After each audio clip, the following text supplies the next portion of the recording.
Hello, my name is Ruben Smith. This is the walkthrough of my Unity FPS project. As you can see, the player starts on this helipad, I suppose, and they traverse this forest into the shooting range. I used the terrain tool to make these mountains and such, and I also have tree brushes and little grass and rocks. I used various textures to paint the landscape. And then I sort of wrapped it around, or I wrapped it with these mountain prefabs to make it look nice.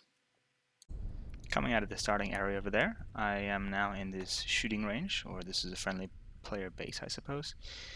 Here's the actual range where I can enter and begin. But firstly, I have a weapon here in case I didn't pick one up already. And I have an infinite amount of light ammo, so if I run out, I can add more, but I can never exceed 100. You can see in the bottom right there. Here I have a mystery crate that I cannot open unless I obtain 15 points in this game. So I'll try my best right now to do that.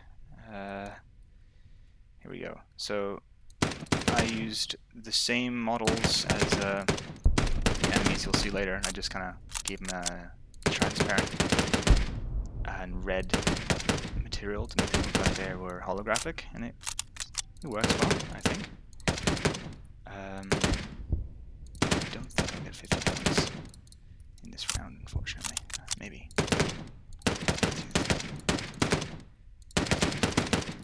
Oh, I did. Awesome. Okay. So here we have the weapon that we get. You can see a little pickup prompt. This is one of the other weapons I made. It's a nice sniper rifle. Cool.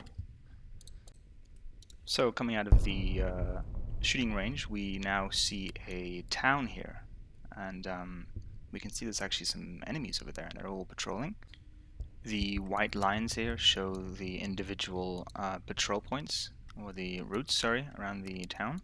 So when an enemy spawns, they'll be assigned one of these routes, and they really go anywhere. They can go up buildings. You can see here, this person's on the roof.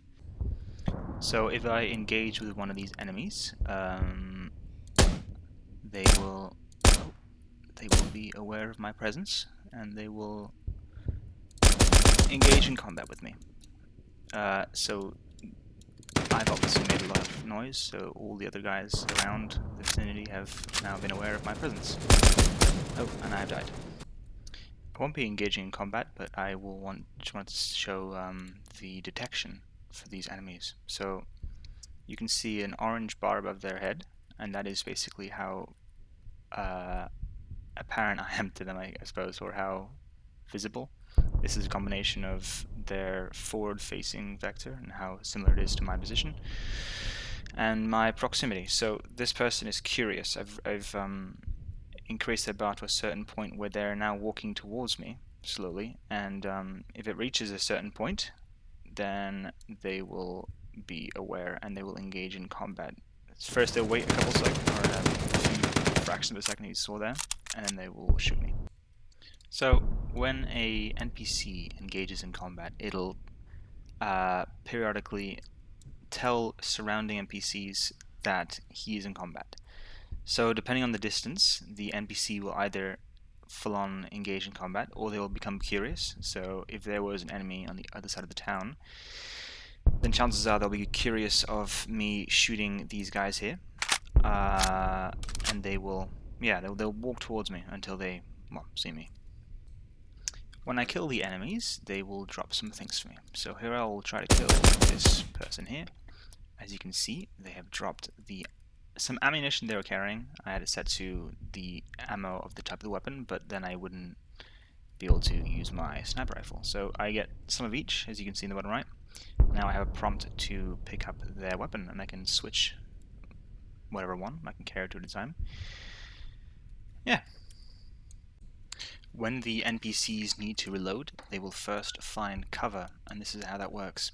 So I have a bunch of objects that I've marked as cover, and here you can see the ball just kind of going through all the available options and looking for the best cover spot that is still close to the player, right? So it doesn't want to go to the other side of the map, it wants to stay within a certain range.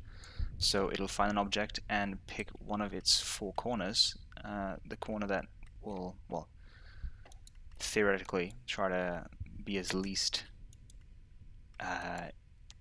little view to the player as possible. And so that works with anything, and it works quite well. Here you can see the individual body parts of the NPC. You can see the body colliders as I've made them. You have the torso, so it's just a script, and I have an enum that just, you can set it to a certain thing. When the NPC itself intakes damage, then depending on what the part is, whether it's head or limbs, it'll either reduce or increase the amount of damage that was taken. As you can see here, I have two checkpoints with their own indexes. So this is the first checkpoint that the player will reach. It can't really get around, and so what that says is that if the player were to respawn, it will spawn at this checkpoint's respawn point. So right here. If the player were to reach this point, then it will no longer register this respawn point, and it'll now forever spawn at this point. So if I were to go ahead and kill myself here, we can take a look at the respawn screen. That's a little visual there, and I respawn to the point here. Some other features that should be mentioned. There is obviously sound in this game, as you have seen. There are the health bars above the enemies. There are particle effects, both from the weapon. There's fire up there, all sorts of particles. There's also decals, so if you shoot a certain type of service, then you will get a little bullet hole, and there is a maximum, of course. That wraps up this little showcase. I had a lot of fun making this project. I hope you enjoyed watching me dissect it. That's all I really have to say. Goodbye.